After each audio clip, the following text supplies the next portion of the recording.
Donald Trump is accused of inciting violence on January the 6th. We know that the FBI had agents there posing as insurrectionists. That's no problem, as long as we know that the FBI have never in their history manipulated people into seeming like criminals.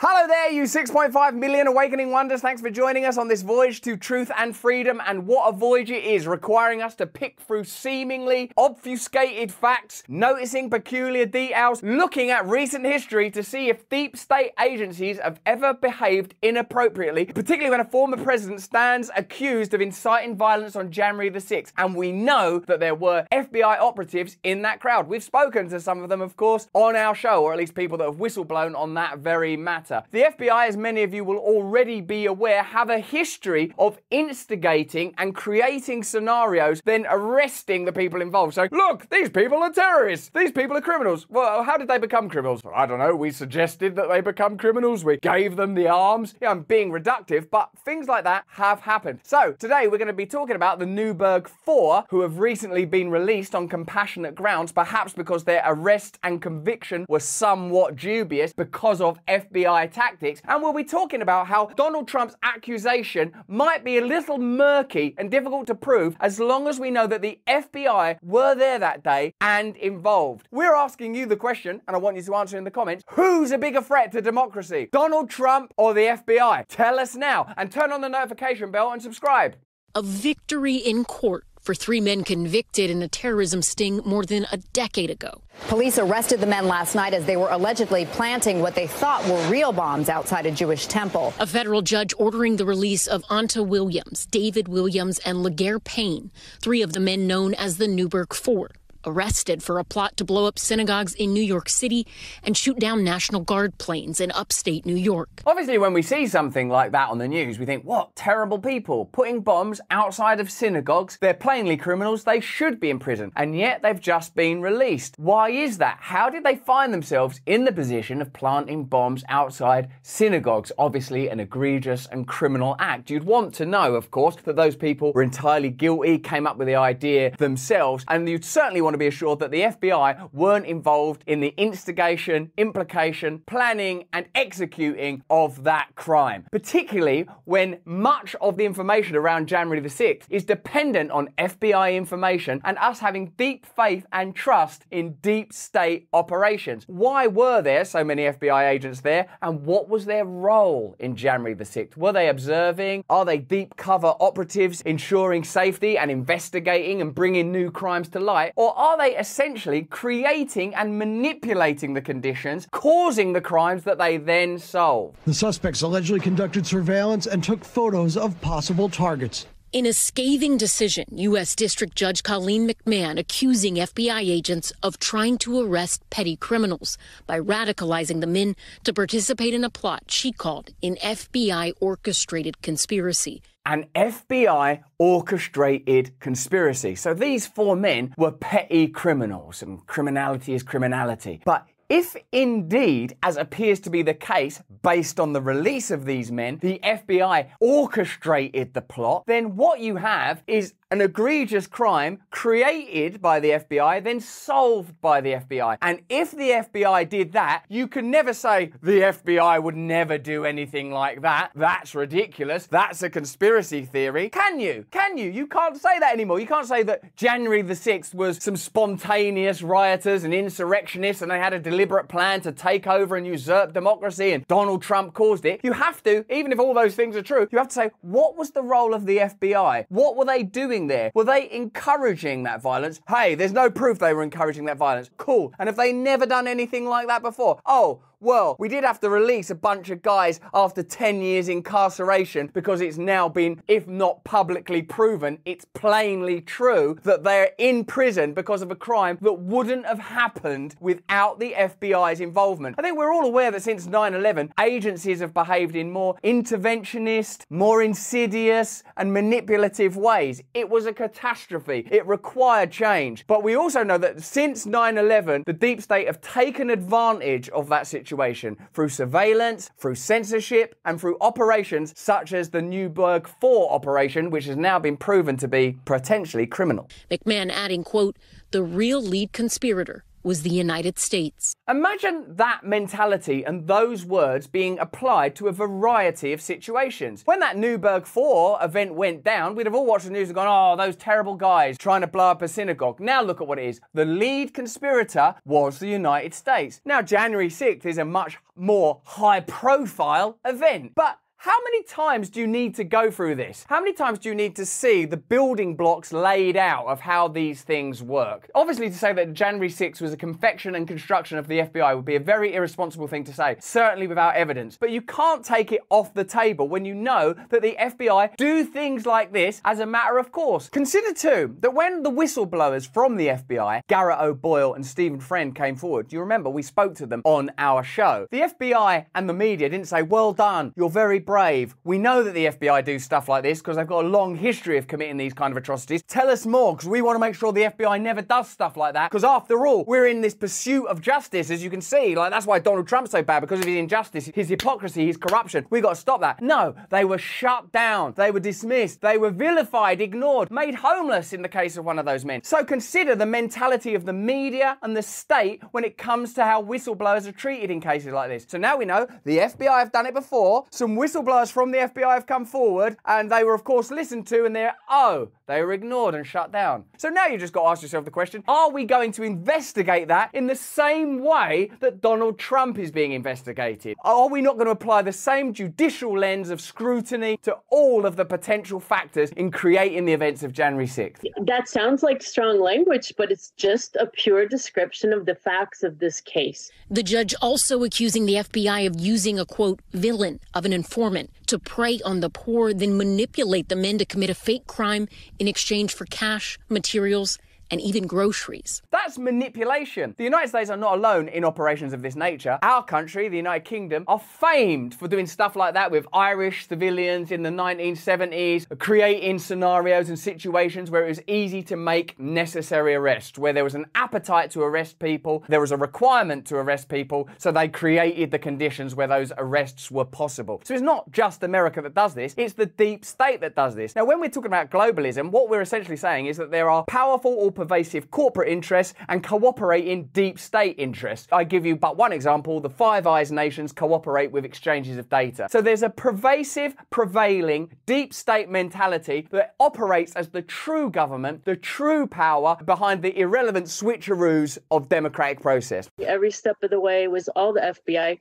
These guys they had no driver's licenses. They couldn't find Google Maps of where these targets are that the FBI informant told them to use. I mean, they came up with not one single part of this plot. It was all the FBI. All that really proves is that under certain conditions, we would be capable of immoral and criminal conduct. And why are we doing this again? I've always liked Jewish people. Groceries? Oh yeah, groceries. As for the Williamses and Payne, their 25-year sentence is pulled back to 90 days, giving lawyers and officials time to prepare for their release, according to the judge. Their attorney hoping for more compassionate releases in the future. We can't keep talking about how corrupt the FBI are without some pretty reliable sponsors that are willing to go into difficult places with us. That's why I want you to watch this to the very end, and if it's a product that's of some use to you, consider using it. Thank you. Hey, stay to the end of this advert. There's a bargain for you. Don't you tap now. Now, you're probably like me, basically a human. You spend too much time on your phone, Googling yourself up the Biden gaffe or sending DMs to billionaire tech titans. You may not realise, therefore, that your phone carrier collects every single lump of data on whatever you're doing. You do this. They know about it. Verizon has even admitted to it. The pig dogs. They claim it's to help better understand your interests. But who are they to tell us that? In reality, they do it so they can sell your activity to advertisers, the sons of bitches. And the more information they have on you, the more money they make. That's why I recommend using ExpressVPN. The ExpressVPN app that you can just download now prevents your phone carrier from snooping on the sites you visit and stops them selling that info to third-party perverts. With one tap, all your network data gets encrypted and rerouted through ExpressVPN secure servers for ultimate privacy. It's like you've beaten the system. You're Neo now. And ExpressVPN protects all of your network data so you can stay private when using your favorite apps. Whether you've got an iPhone or an Android or something you made with Doc Brown in the garden just using clocks and dog food and stuff, ExpressVPN works on all your devices and one subscription can be used use on up to 5 devices, so your whole family or anarcho-syndicalist tribe or libertarian collective can operate it for one subscription. Take back your online privacy today and use my link to get 3 months extra free. Just go to expressvpn.com/brand. That's expressvpn.com/brand. That's my name. To get 3 months extra free. Now let's go back to the content, because I'm pretty sure I'm making an important point about bloody justice. I think that the FBI is still doing and has been doing a lot of these unfair sting cases where they prey on mentally ill young men who really are not interested in terrorism. Unfair stings on mentally ill people. It's bad enough that in this case, those 4 men will never get those 10 years of their life back, and who can conceive of the trauma they would have experienced in jail? But perhaps more significant and yet more terrifying is that the mentality that created those conditions, that committed that atrocity, are still operating within the FBI. There's no one from the FBI, as far as I know, has come forward to go, we're never going to do stuff like that again. I don't know what happened. We got carried away. That was absolutely crazy. I'm so sorry. Because they can't say that, because that is the way that they operate. So when you apply this to the January 6th situation, you have to at least be open to the possibility that there's more to it than meets the eye. And certainly, there is no reason for us to automatically trust a government that we know lies to us, a media that we know are dishonest, and deep state agencies that are demonstrably and obviously corrupt. We've reached out to the FBI and Department of Justice, but have not heard back.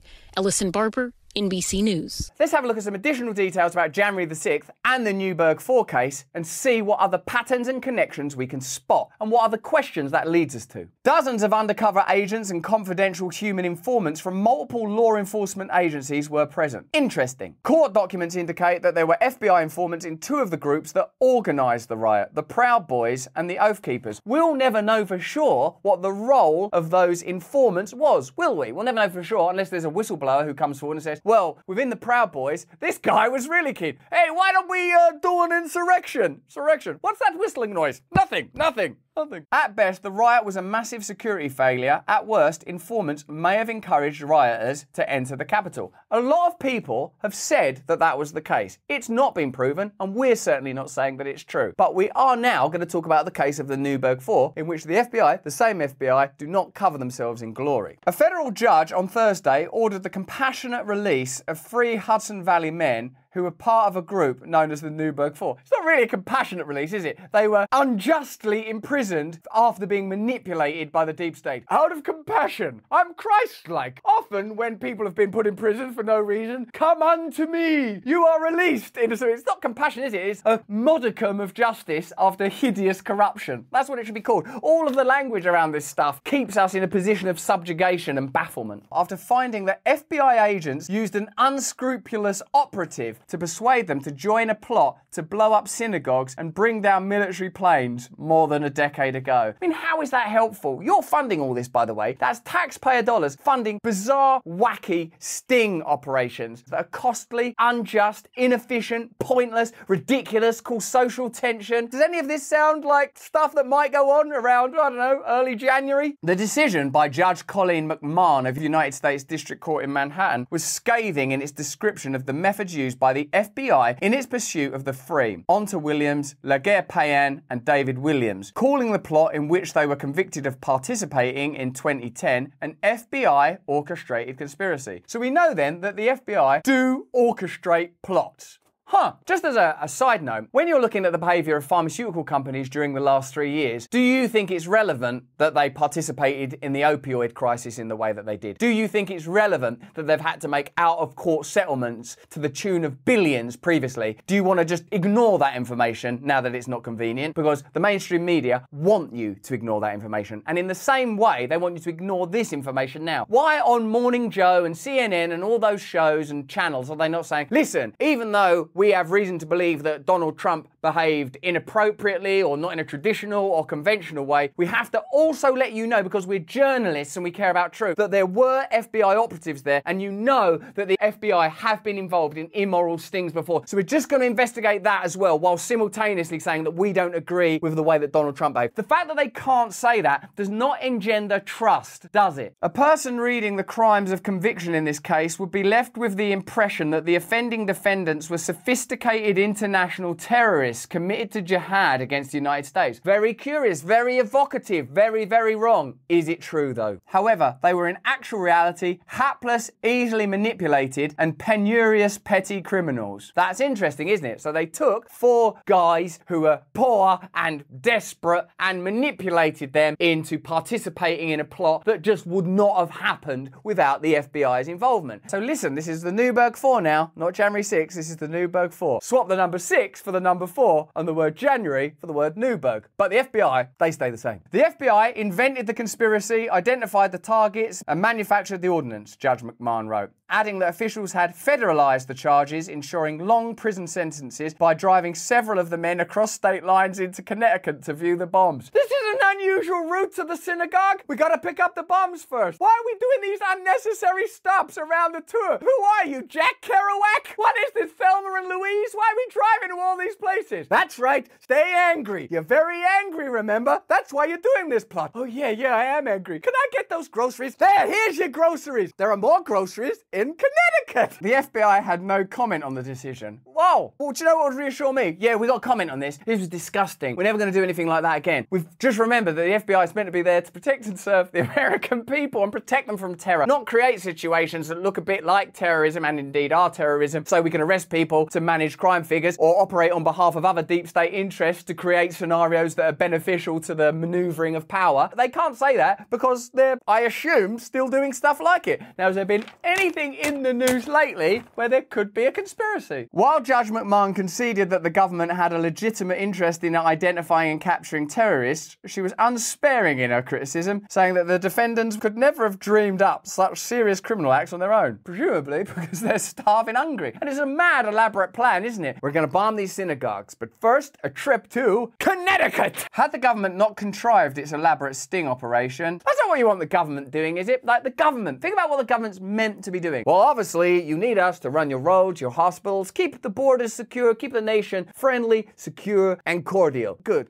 Anything else? Oh, yeah, we're contriving elaborate sting operations to get the mentally ill banged up in jail and to create tensions all across America. Can I get my tax back? No. Here's some groceries. Now listen, have you ever seen that synagogue? Yeah? Good. We're just going to take a trip to Connecticut. Had the government not contrived its elaborate sting operation, it's highly likely that the defendants would have lived out their lives in Newberg, quite possibly doing life on the installment plan as they cycled in and out of jail for a string of petty offences, she wrote, but never committing a crime remotely like what they became involved in. So in a sense, there's some deeper social analysis that could be undertaken here about the kind of people that live lives where criminality and desperation necessarily intersect because society doesn't afford them proper opportunity, and we can get into that another time. What seems more significant to me is that there is definite proof that the FBI are an agency who do not see it as being beyond their remit to instruct and carry out sting operations that are contrived and elaborate simply in order to meet their own ends. Luckily though, we've got definitive proof that they've only ever done that once and would never do it again. And it's not like there's been whistleblowers coming out of the FBI specifically around the matter of January 6th saying that the operations were conducted in a way that made them uneasy, unhappy, and were clearly politically motivated. Oh yeah, there were, weren't they? And the media shut them down. So when we're talking about power, remember, the deep state, corporate interests and media operate in conjunction to prevent true democratic process taking place, true conversation happening, and they prevent us from making the necessary links between the previous actions of, say, corporations or, say, the FBI and what's happening right now. But that's just what I think. Why don't you let me know what you think in the comments below? Do you think it's possible the FBI would use these kind of tactics elsewhere? If you enjoyed this video, have a look at either of these. Turn on the notification bell and subscribe. We need the connection with you, baby. And more important than any of that is that you please, if you can, stay free.